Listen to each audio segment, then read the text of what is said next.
Between imagination and faith, there exists a kind of twilight. That simply means in the divide between them, eyes are irrelevant. Sight comes by another method, by a deeper, more reliable sense. We walk in faith and see not.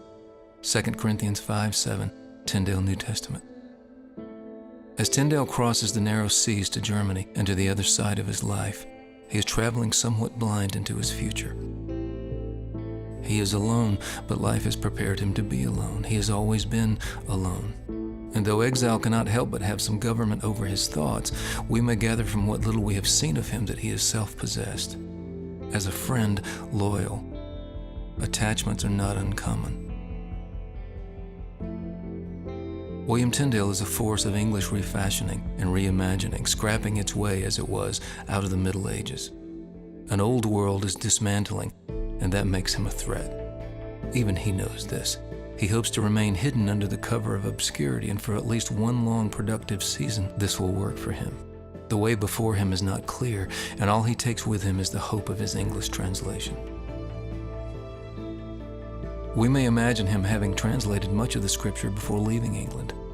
The quiet country retreat of Little Sodbury Manor, his upper room overlooking distant Wales and the Severn may have given it a start.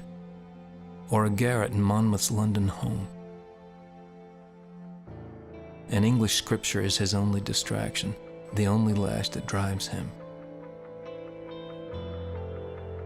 There is a thrill beneath it all, a frisson, something you can almost feel that shudders beneath the eyes. A dark thrill, certainly, and deadly, but it will do no harm to his art.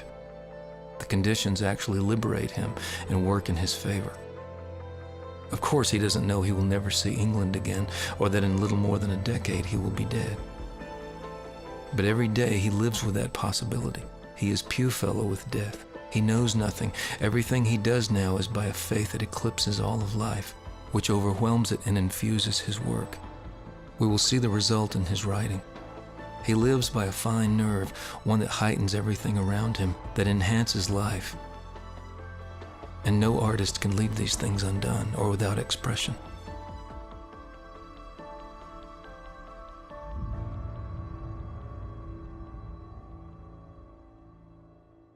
What he sees clearly.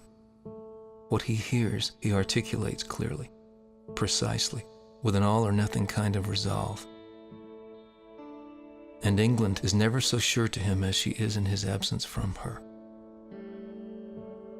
The act of letting go, of leaving home, of daring new landscapes and negotiating new tongues drives his convictions deeper. It is a desperate energy that moves him forward.